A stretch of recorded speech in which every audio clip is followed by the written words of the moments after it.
Kenapa disebut opir?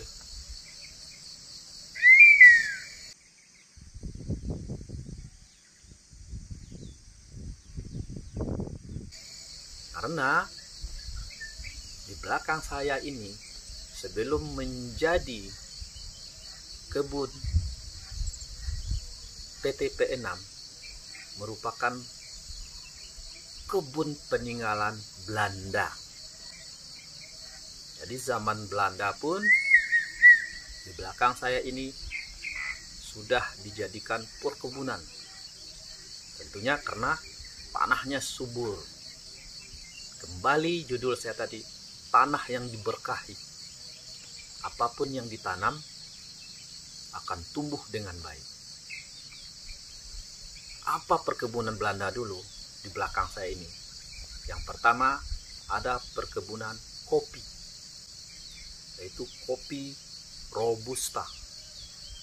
Yang kedua ada perkebunan kelapa sawit. Dan yang ketiga adalah perkebunan tuba, akar tuba. Nama latinnya adalah Derit erythrica. Barangkali kombinasi inilah yang dibutuhkan penjajah saat itu.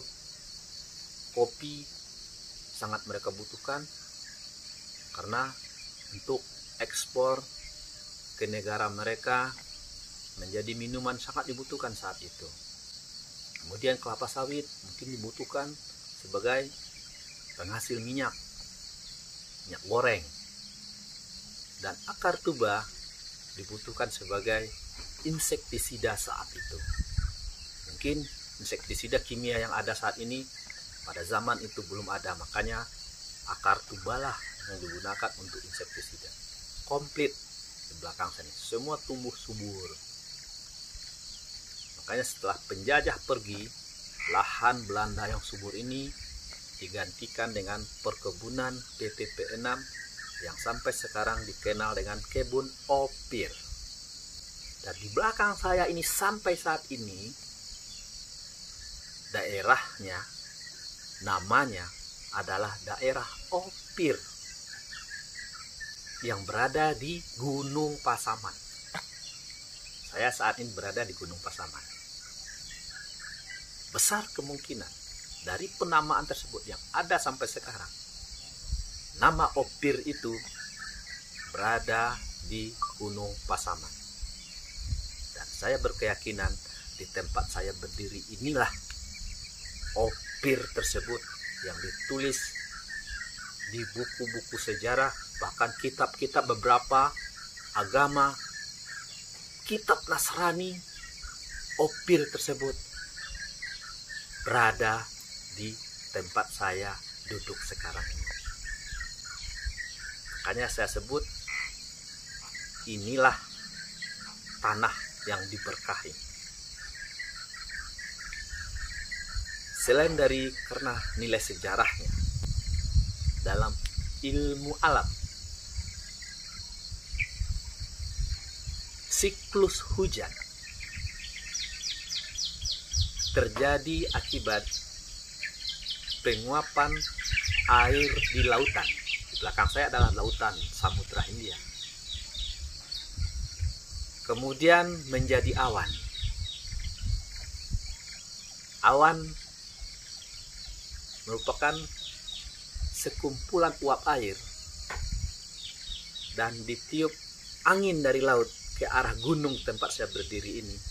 Gumpalan air yang kecil-kecil tersebut menjadi besar dan jatuhlah hujan di gunung ini, sehingga semua tumbuhan di gunung ini menyerap air tersebut. Sisanya akan masuk ke dalam tanah, sebagian menjadi air permukaan. Inilah menjadi mata air, selanjutnya menjadi sungai, dari sungai-sungai kecil menjadi sungai yang lebih besar dan mengalir lagi ke lautan. Siklus tersebut terjadi terus-menerus karena bahan pokoknya ada terus. Lautan, penguapan, jatuh di gunung, menjadi sungai, terus ke laut lagi. Begitulah siklus tersebut. Makanya Pasaman Barat terkenal dengan curah hujannya yang tinggi dan hujan sepanjang tahun. Inilah yang menyebabkan Pasaman Barat menjadi tempat yang paling tepat dan paling cocok untuk tanaman kelapa sawit. Sebenarnya bukan tanaman kelapa sawit saja. Kalau kita dulunya sering mendengar lagu tongkat dan kayu jadi tanaman, inilah tempat. Disinilah tempat. Apapun yang kita tanam tumbuh dengan subur. Karena berdasarkan penelitian perkebunan PT PN6 ini, kebun kelapa sawitnya, tanahnya termasuk ke dalam kelas tanah kelas 1 plus. Bukan hanya sekedar kelas 1, tapi plus. Kenapa pakai plus?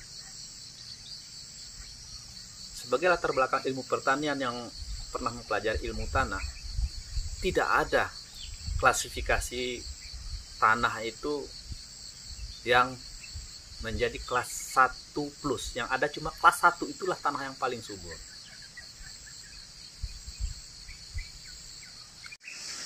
Kembali ke ilmu tanah.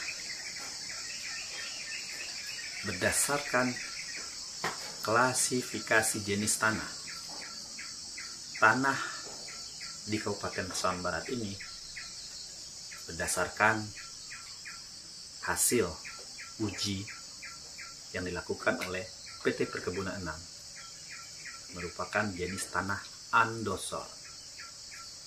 Tanah andosol ini merupakan klasifikasi jenis tanah yang paling subur dengan ciri-ciri memiliki solum yang paling dalam. Solum itu adalah lapisan topsoil ya. Lapisan yang tempat perakaran tanah paling subur. Topsoil itu adalah tanah secara awam. Kalau kita menggali tanah, lapisan tanah yang pertama kita gali adalah lapisan yang berwarna hitam, kemudian baru berwarna kuning. Lapisan tanah berwarna hitam inilah yang namanya topsoil atau solum yang paling dalam. Itulah ciri-ciri dari tanah andosol. Kemudian ada ciri-ciri lainnya. Tanah andosol itu berasal dari hasil kumpulan letusan gunung Merapi atau abu vulkanis yang menumpuk. Besar kemungkinan dan memang masuk akal. Tanah di Kabupaten Pasaman Barat ini merupakan hasil tumpukan abu vulkanis yang berasal dari Gunung Pasaman dan Gunung Talamau. Karena jutaan atau ribuan tahun yang lalu, Gunung Talamau dan Gunung Pasaman ini pernah mengalami erupsi. Jadi, saya sebagai putra Pasaman Barat yang terlahir di Pasaman Barat, tentunya saya bangga dan bersyukur kepada Allah karena telah melahirkan atau menciptakan saya di Kabupaten Pasaman Barat. Pasaman Barat ini ribuan tahun yang lalu sudah dikenal oleh peradaban-peradaban yang ada di muka bumi ini. Jauh sebelum adanya Nusantara atau negara Indonesia ini. Dan tertulis di 4 kitab ya. Baik dalam kitab agama Islam, Nasrani, Hindu, dan Buddha. Nama Pasaman Barat yang disebut dengan daerah atau negeri emas disebut dengan negeri Opir sudah tertulis. Dan makanya jelas saja daerah negeri tersebut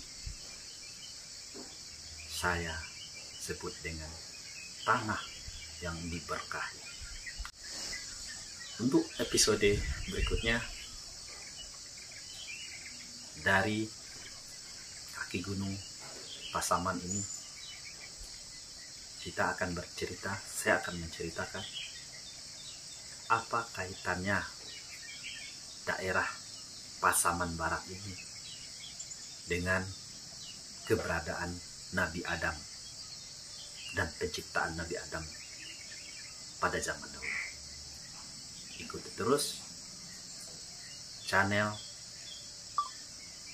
The Glen Botanical Farm dan Wampel TV agar kisah-kisah dan dengan bukti-bukti alam dan dengan menggunakan rasional saya akan bercerita. Tentunya bukan cerita ngaur ngidul, tapi ada bukti-bukti sejarah dan bukti-bukti alam yang peninggalannya ada sampai sekarang. Dan jangan lupa subscribe, like, share, dan komen video ini.